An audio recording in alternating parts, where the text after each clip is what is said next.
अस्सलाम वालेकुम। जी स्पोर्ट्स एशिया कप स्पेशल के साथ मैं हूं Zara Shafi and the exciting games of the Asia Cup are going on in the recent match. India is facing Oman and they are close to victory as well. So finally we have the finest four team for the Super 4 round as well. But the Indian media is spreading controversies and conspiracies claiming that Surya Kumar Yadav won't lift the trophy from the Mohsin Naqvi's hand. Now they threaten to complain against Pakistan for a 1 hour match delay as well. वहीं शाहिद खान आफरीदी ने कहा है this all happened due to Modi anti-Pakistan policy, and the captain of Pakistan Salman Ali Agha is very optimistic and he said we will tackle India after defeating United Arab Emirates in the recent match as well. But the question is, can they really do this?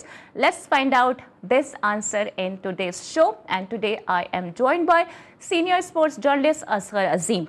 Asghar, welcome to the show. और match पे यकीनी तौर पे मैं बात करूंगी, लेकिन मेरा पहला सवाल रिगार्डिंग इंडियन मीडिया ही है, क्योंकि समझ में मुझे ये नहीं आ रहा है कि मैच इन्होंने ही खेला।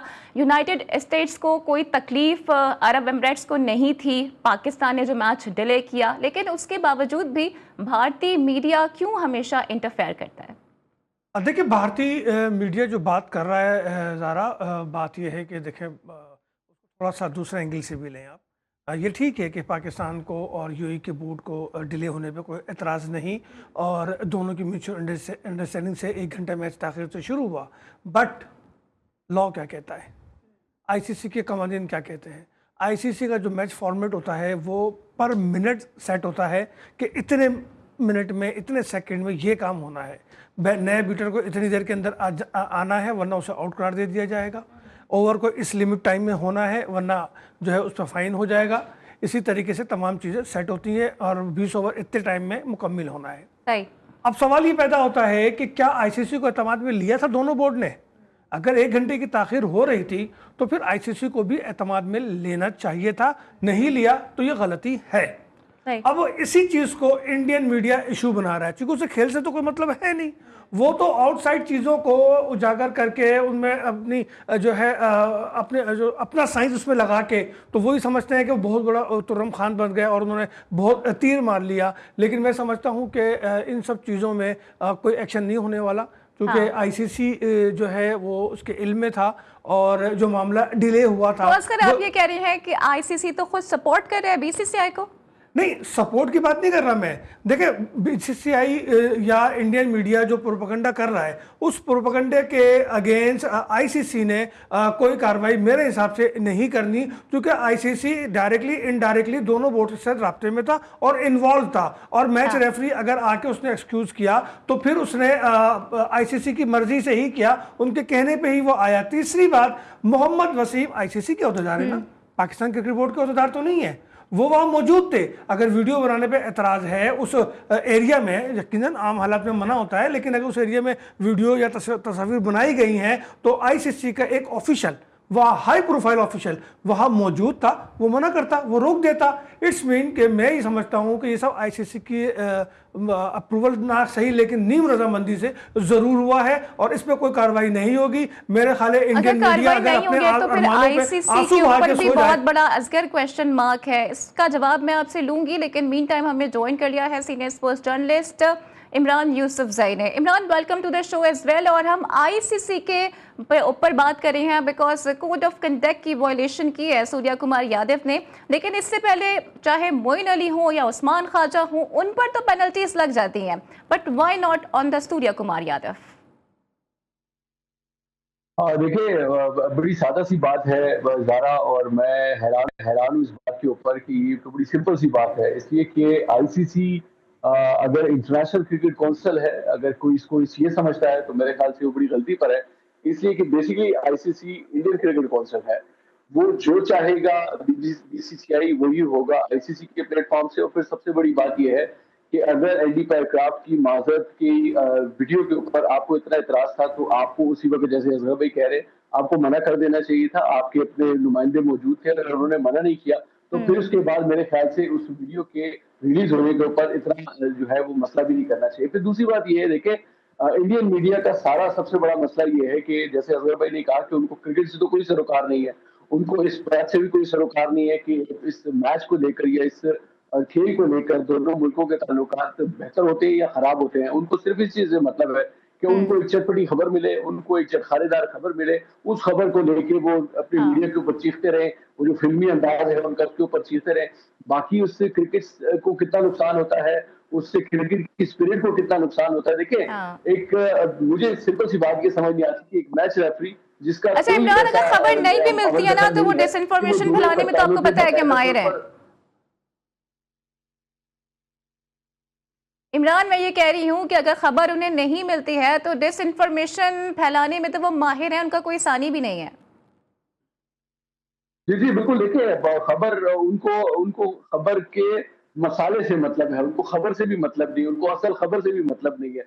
उनको उस मसालेदार खबर से मतलब है जिसके ऊपर वो अपनी रेटिंग ले सकें और जो है ना अपनी वो हम सबसे पहले हम बता रहे हैं और सबसे पहले हम बता रहे हैं। ये जो चस्का लगा हुआ है ना इंडिया के जो फ़िल्मी मीडिया है उसको, तो मैं समझता हूँ इससे जब तक ये लोग बाहर नहीं निकलेंगे। फिर सबसे बड़ी बात ये देखें, संजीदगी का आलम ये है कि आप अपने अपने क्रिकेटर्स के जो इंडिया के हैं, उनका जेस्चर देखें, जो दूसरे क्रिकेटर्स हैं उनका जेस्चर देखिए। हमारे खिलाड़ी विकेट लेते हैं, नॉर्मल रहते हैं। एक खिलाड़ी है जो विकेट लेता है, जो सामने वाला बैट्समैन है वो आउट होता है, ये सिंपल सी बात है। क्रिकेट की ये चीजें चलती रहती है। लेकिन उनका आउट होने के बाद जिस तरह से एग्रेशन होता हाँ। है, फिर खास तौर पर उसी एक चीज को और उसी लेगेसी को फॉलो कर रहे हैं हाँ। अफगानिस्तान वाले। मैं समझता हूँ कि ये एक बड़ी अफसोसनाक हाल है। अफगानिस्तान में हमारे भाई हैं, हमारे एक तो कम से कम मैं तो ये क्लेम कर सकता हूँ कि हमारे हम ज़बान भी हैं, हमारे कल्चर भी हमारा एक है। फिर उनका इस तरीके से जो है अपने भाइयों के हाँ। हवाले से इस तरह का बिहेवियर मुझे बड़ा अजीब सा लगता है। लेकिन इंडिया से जब वो हारते हैं, बड़े हंसते-हंसते, मुस्कुराते-मुस्कुराते अरे हारते हैं। उनको कोई आपने मसला क्या नहीं होता, बात कोई कह दी है, तकलीफ नहीं कल तो वो होती। बड़ा रोए भी हैं और मुझे इस बात पे ताज्जुब होता है कि अच्छा खेलते भी हैं, खैर रोते भी हैं, वो एक अलग पर्सपेक्टिव है, उस पर भी मैं बात करूंगी। लेकिन असगर, मुझे ये बताएं आप, क्या Indian media is also doing a business?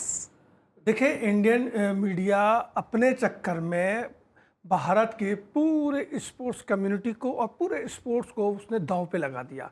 अब मैं खबर आपको देता हूं कि इंटरनेशनल ओलंपिक ऑर्गेनाइजेशन ने वर्किंग कमेटी वर्किंग बना ग्रुप दिया। बना दिया है और वो सिर्फ इंडिया ही की वजह से बनाया है, क्योंकि मुसलसल ही शिकायतें आ रही थी कि इंडिया फलां टीम को पाकिस्तान के वीज़े नहीं दे रहा, फलां टीम को लास्ट टाइम में एंट्री दे रहा है, फलां टीम के लिए फलां प्रॉब्लम कर रहा है, बाइकाट की धमकियां दे रहा है। तो अब जब उसने 2035 के लिए या 36 के लिए ओलंपिक की मेज़बानी मांगी है, तो फिर अब उसके लिए एक नया इम्तहान शुरू हो गया कि वो जो वर्किंग ग्रुप है वो इन सब चीज़ों को देखेगा, वो इन सब चीज़ों पे काम करेगा। तो अब इंडियन मीडिया क्या कहेगा? अब क्या वो अपने पूरे के पूरे इंडिया के तमाम एथलीट्स को दीवार से लगाने जा रहा है?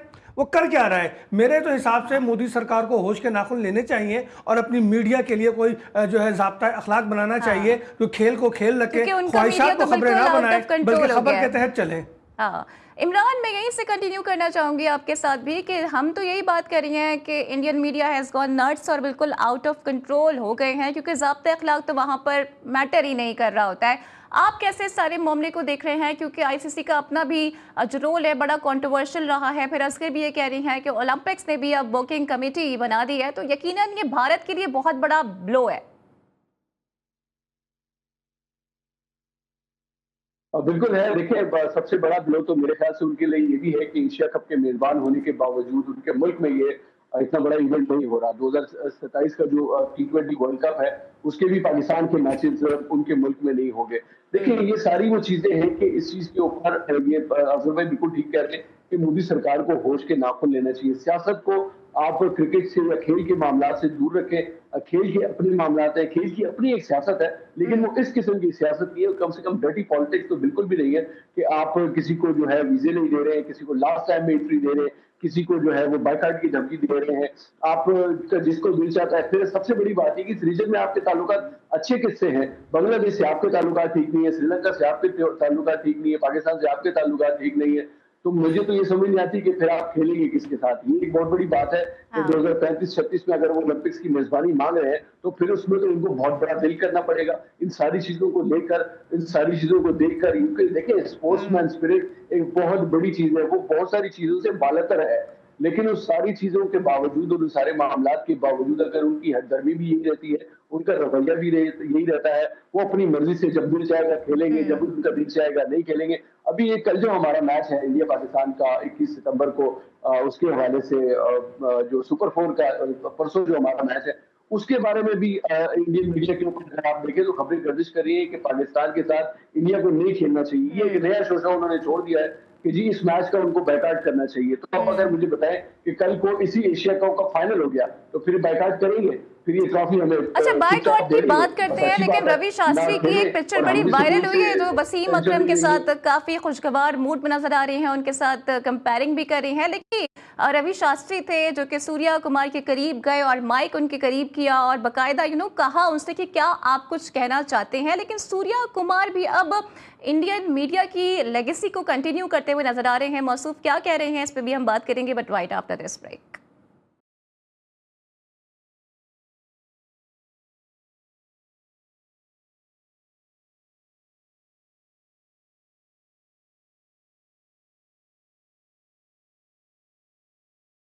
Welcome back. So India is bringing politics into the game yet again. और भारतीय मीडिया को तो आपको पता है कोई आसानी नहीं है झूठ बोलने में, लेकिन हैरत की बात यह है कि अब भारतीय कप्तान भी उन्हीं की बोली बोलने लगे हैं।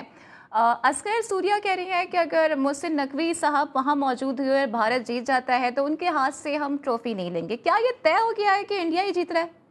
भाई अगर मैं तो ये कहूँगा कि मोहसिन नकवी साहब फाइनल में मौजूद हुए तो इंडिया बाइकाट कर दे, वो मैच ना खेले। इसके लिए सबसे बेहतरीन रास्ता होगा ये। और ये तयशुदा नहीं है कि आप वाकई जीतने जा रहे हैं, ये तो एक ख्याल है। और जाहिर बात है आप माहौल को ख़राब करने का ठेके ले रखा है तो आप अपना काम पूरा कर रहे हैं। लेकिन मैं इंडियन मीडिया से एक सवाल करूँगा कि आज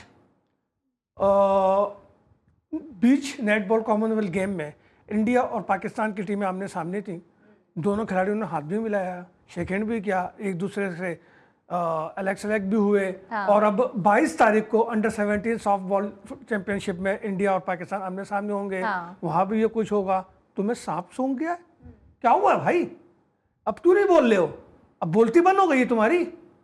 ये कैसी तुम्हारी थिंकिंग है? ये क्या सोच है तुम्हारी कि तुम सारा नजला लेकर क्रिकेट पे आ जाते हो, सारी बातें लेके तुम अपने खिलाड़ियों पर शुरू हो जाते हो, क्रिकेट के साबका प्लेयर्स पे सारा दबाव तुम्हारा मौजूदा टीम पे होता है। भाई इन पे कर लो बात, आओ ना मैदान में, पूछो अब जाके अपने हैंडबॉल की टीम से कि उन्होंने क्यों ऐसा किया। और पूछना 22 सितंबर को भी कि क्यों अंडर 17 के मैच खेलने के लिए तुम पहुंच गए पाकिस्तान के सामने। भाई अक्ल के नाखून ले लो, अपनी इंतहा पसंदी से बाहर आ जाओ, वरना ओलंपिक से तो गए, नहीं मिलती तुम्हें मेजबानी फिर। रोते रहना फिर। अच्छा इमरान, आपको क्या लगता है कि भारत में देखें दोहरा मयार तो है, सारे गेम्स खेल लेते हैं, लेकिन जब बात क्रिकेट की आती है तो बाइकआउट का ड्रामा शुरू कर दिया जाता है। क्या सूर्या कुमार यादव को ये डर है कि भारत में उन्हें गद्दार पहले ही करार दिया जा चुका है? Is he a traitor? देखिए, मुझे तो खैर उसकी गद्दारी या वफादारी से कोई मतलब नहीं है, लेकिन मैं एक बात समझता हूँ और वो ये है कि पाकिस्तान वाहिद टीम है जो इंडिया को हरा सकती है और बेशुमार मरतबा पाकिस्तान टीम ने हराया भी है। और मैं आपको बताऊं कि इंडिया को ना ओमान से डर है हारने का, ना कीनिया से डर है हारने का, ना ऑस्ट्रेलिया से, ना इंग्लैंड से, ना न्यूजीलैंड से, ना साउथ अफ्रीका से। उनको वाहिद डर, खौफ और जिसे कहते हैं ना जलालत का एहसास होता है कि पाकिस्तान से हारना। और यकीन करेंगे पाकिस्तान से जब वो हारते हैं ना तो हम तो जो खुश होते हैं वो होते हैं, हमारे आसपास के और जो हमारे हमसाए हैं वो भी बहुत ज्यादा खुश होते हैं। तो असल सबसे बड़ी बात यह है कि उनको खौफ डर इस बात का है कि हम पाकिस्तान से ना हार जाए। हम भले छोटी से छोटी टीम से हार जाए लेकिन पाकिस्तान से ना हारे, तो ये सब जाहिर सी बात है, इसका प्रेशर भी उनके ऊपर होता है। इन सारी चीजों से तो उन्होंने किसी न किसी तरीके से अपने आप को बचाना भी होता है, भागना भी होता है इन सारी चीजों से। तो उसके लिए वाहिद तरीका ये है कि जी बाइकाट कर दो, अच्छा जी वो इंडिया पहले है, मुल्क पहले है और क्रिकेट बाद में है और फलाना बाद में। तो असगर भाई की बात के भी भाई सॉफ्टबॉल में तुम लोग मिले भी हो, हाथ भी मिलाए हैं, सब कुछ ठीक था। फिर इसके अलावा वो जो गेंद होती है उसमें तुम लोग सब ठीक ठाक रहते हो, सिर्फ नजला आकर गिरता है तुम्हारा क्रिकेट के ऊपर। उसकी वजह ये है कि क्रिकेट में तुम लोगों को 100% यकीन है कि तुम लोग पाकिस्तान से हारोगे। और जब पाकिस्तान से ये हारते हैं तो आप यकीन करेंगे हम क्या उनकी मिट्टी खरीद करेंगे, उनकी अपनी जो मुल्क में जो उनके शायकीन क्रिकेट है इंडिया के, वो उनका वो हाल करते हैं जिसकी कोई हद नहीं है। आपने माजी में मिसालें देखी होंगी विराट कोहली जैसे सुपरस्टार जो उनके हैं, उनकी बेटी के बारे में क्या कुछ नहीं कहा गया। यस। ये इस किस्म के मुतासिब लोग हैं, ये इस किस्म की जमीयत रखने वाले लोग हैं, जो दूसरों को तो छोड़, दूसरे क्रिकेटर्स को तो छोड़े, ये अपने मुल्क के क्रिकेटर्स जो हैं, जो उनकी अपनी कम्युनिटी के लोग हैं, उनको भी नहीं बख्शते। तो मैं समझता हूँ कि वहां तो मुसलमानों का तो एक तरफ, जो छोटी जात के जो हिंदू हैं, उनका भी जीना दुभर किया हुआ है। तो ये सारी वो एक सोच है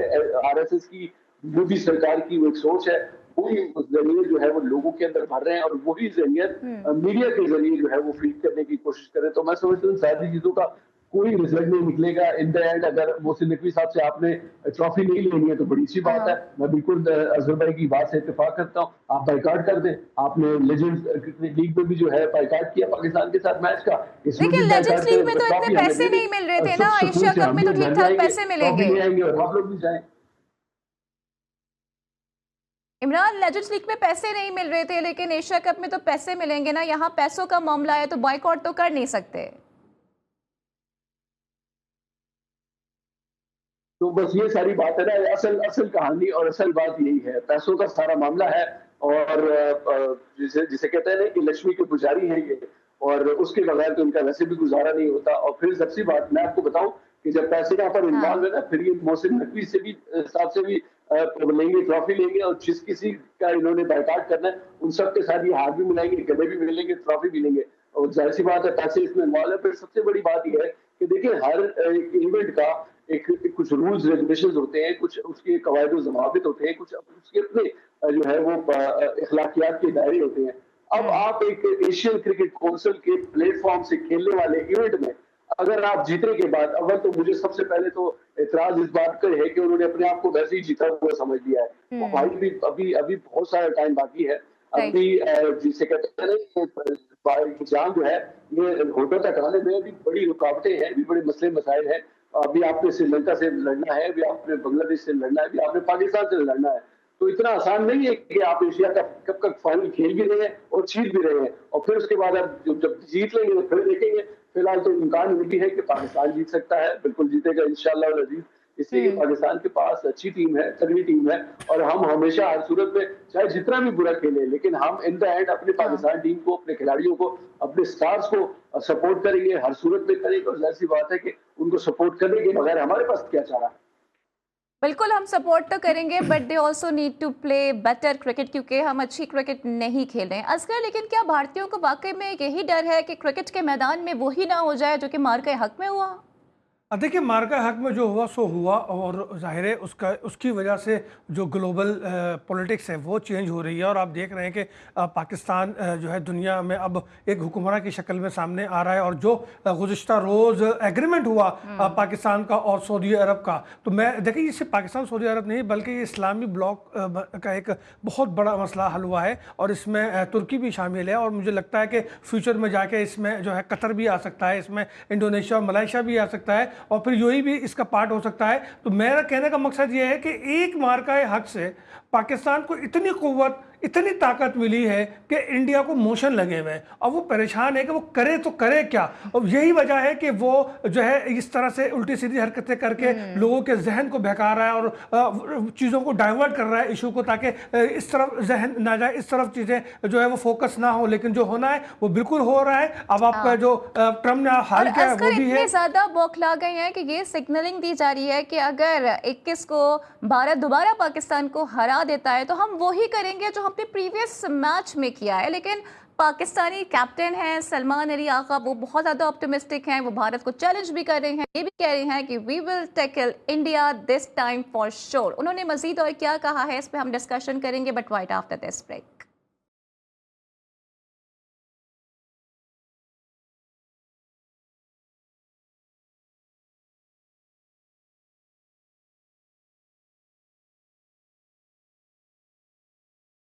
वेलकम बैक। और आज एक एक्साइटिंग गेम देखने में आया, इंडिया वर्सेस ओमान। लेकिन इंडिया ने ये मैच जीत लिया है, लेकिन ओमान की आज जितनी तारीफ की जाए वो कम है, बिकॉज उन्होंने अपनी स्ट्रेंथ से काफ़ी ज़्यादा अच्छा खेला है। तो आपको क्या लग रहा है कि असगर इंडिया क्या आज काफ़ी रिलैक्स था या ओमान ने वाकई अच्छी क्रिकेट खेली है? देखिए, एक तो इंडिया ने दो तब्दीलियाँ की, ऊपर से वो ओवर कॉन्फिडेंस भी था। 188 रन बनाने के बाद ओमान ने जिस तरीके से उसको चेस करने की कोशिश की और सिर्फ 21 रन से वो हारे और 4 विकेटें उनकी सिर्फ गिरी हैं। तो इसका मतलब ये हुआ कि इंडिया की जो बॉलिंग साइड थी शायद वो बैलेंस नहीं थी और वो ओमान को कवर नहीं कर सके और ओमान के बैटर्स जो है वो इंडियन बॉलर्स को समझे और उन्होंने सब्र और तहम्मुल के साथ, देखिए 56 पे पहले विकेट गिरी और फिर 100 के बाद दूसरी विकेट गिरी। तो ये उस वक्त तो ऐसा लग रहा था जैसे शायद ओमान कोई अपसेट ना कर दे, लेकिन फिर थोड़ा सा जो मैं समझता हूँ 17वें या 18वें ओवर में जो है इंडिया ने थोड़ा कम बैक किया और स्कोर को थोड़ा रोका और जिसकी वजह से 21 रन से शिकस्त हुई ओमान को। लेकिन ये मैसेज है खुद इंडियन के लिए, इंडिया टीम के लिए कि वो किस होश में थे और क्या कर रहे थे और क्या करने जा रहे थे। ऐसा नहीं होता कोई अपसेट हो जाता तो फिर वो किसको मुंह दिखाते और क्या बातें बनाते जो अपने आप को इतने फन्ने खान वो बनते हैं। तो देखना चाहिए था और ओमान को शाबाश है। नहीं लेकिन आप ये कहेंगे ना ओमान एशिया की सेकंड बेस्ट टीम है। नहीं ये देखिए बात ये है कि कुछ लोगों ने तो अफगानिस्तान को भी एशिया की सेकंड बेस्ट टीम कह दिया क्योंकि उसने 2023 का आई थिंक सेमीफाइनल खेल लिया था। लेकिन वो ये भूल गए थे कि 2003 में कीनिया ने भी तो वर्ल्ड कप वनडे का सेमीफाइनल खेला था। तो क्या वो दुनिया की दूसरी बड़ी टीम बन गई थी? भाई एक चांस होता है, एक मौका मिलता है, उसको अवेल किया। दूसरे गलती करते हैं तो सामने वाला उससे फायदा उठाता है। तो वही अफगानिस्तान के साथ हुआ था। लेकिन इसका ये मतलब हरगिज नहीं कि वो एशिया की सेकंड बेस्ट टीम है। अच्छा इमरान, आपको क्या लगता है कि अफगानिस्तान ने कहाँ गलती की? क्या शिकस्त के जिम्मेदार राशिद खान थे? देखिए मेरा ये ख्याल है कि अफगानिस्तान की जो सबसे बड़ी ताकत थी वो था उसका स्पिन अटैक और गुज़श्ता रोज के मैच में वही स्पिन अटैक उनके गले पड़ा है। 4 स्पिनर जो वर्ल्ड क्लास स्पिनर्स हैं, मुजीबुर रहमान, नूर अहमद, राशिद और नबी, इन्होंने 122 रन दिए हैं और सिर्फ 3 विकेट ली है। नबी ने 1 विकेट ली है, नूर ने 1 विकेट ली है और इसी तरह मुजीब ने 1 विकेट ली है। मुजीब ने 42 रन दिए 4 ओवर में 1 विकेट लेने के लिए। इसी तरह नूर अहमद ने 37 रन दिए, राशिद ने 23 रन दिए, कम दिए लेकिन उसको भी कोई विकेट नहीं मिली है। लेकिन आप ये देखें कि 4 बॉलर्स जो स्पिनर्स हैं बड़े जिसे कहते हैं जो खतरनाक स्पिनर्स है, उन्होंने 122 रन दिए हैं मिलकर। अब जाहिर सी बात है जब आप फिर, और सबसे बड़ी बात यह है, मेरा ये ख्याल है कि अफगानिस्तान ओवर कॉन्फिडेंस में मारा गया, इसलिए कि उनका ये ख्याल था कि ये इतना कोई बड़ा लंबा चौड़ा स्कोर नहीं है और हम जो है इसको हम हमारे सामने इतनी अच्छी तगड़ी टीम नहीं है। तो उन्होंने बैटिंग में भी इतनी ज्यादा तवज्जो नहीं दी, गलतियां हुई उनसे। लेकिन सिद्दीक अदल का आउट होना मेरे ख्याल से सबसे बड़ा टर्निंग पॉइंट था अफगानिस्तान के लिए। उसके बाद फिर आप देखें कि नबी ने आखिर में जो 32 रन दिए हैं, आप सोचें अगर ये 32 रन ना होते तो 137 पे तो 19 ओवर में उनके बराबर हो गए थे। तो अगर 19 ओवर में ज्यादा 10-15 और रन बनते तो 147-48 का स्कोर होता। लेकिन वो तो नबी के 5 छक्के लग गए तो 169 तक स्कोर चला गया। तो श्रीलंका के पास बैटिंग बहुत अच्छी थी, श्रीलंका ने बॉलिंग भी बड़ी कमाल की और उनके जो बॉलर्स थे खासतौर पर थिसारा ने जो। लेकिन इमरान, जिन्होंने कहा था कि अफगानिस्तान एशिया की सेकंड बेस्ट टीम है, उनको बड़ी सुबकी का सामना करना पड़ा है। Now coming back to Pakistan team, Asghar क्या लगता है, are we ready to take on India on 21 सितंबर? बिल्कुल पाकिस्तान को बड़े हौसले के साथ और बड़े जीदारी के साथ ग्राउंड में जाकर परफॉर्म करना होगा और किसी दबाव किसी प्रेशर में आए बगैर माजी को एक तरफ रखें। हर दिन हर मैच नया मैच होता है, उसकी प्लानिंग करें। प्लान बी भी आपके पास होना चाहिए और आपको इंडिया को हराने के लिए हर वो ऑप्शन इस्तेमाल करना चाहिए जो आपके लिए वैलिड हो। आपको कुछ नहीं करना और ख़ासकर जो हमारे ओपनिंग प्लेयर है ना, उसको मैं कहता हूँ कि भाई साइम या तो तुम कैलेंडर पे आ जाओ या फिर कुछ करके दिखाओ, क्योंकि अब मौके हैं नहीं हमारे पास। जो इंडिया के खिलाफ खेलता है वही हमारा हीरो होता है, उसी को हम समझते हैं कि हाँ उसके पास टैलेंट है और वो खेल सकता है, क्योंकि वहाँ दबाव है, वहाँ पे सारी चीजें ये नसीहत सिर्फ साइम के लिए नहीं है ना, ये नसीहत तो फिर सभी के लिए। मैं सबके लिए कह रहा हूँ, मैंने कल भी ये बात की थी, मैं सबके लिए कह रहा हूँ। मैं साहबजादा फरहान के लिए भी कह रहा हूँ, मैं हारिस के लिए भी कह रहा हूँ, मैं दिगर के खुशदिल के लिए भी कह रहा हूँ। ऐसा नहीं है कि सिर्फ शाहीन ही बैटिंग करता रहा, बाकी पूरी टीम जो है वो इधर उधर घूमती रहा।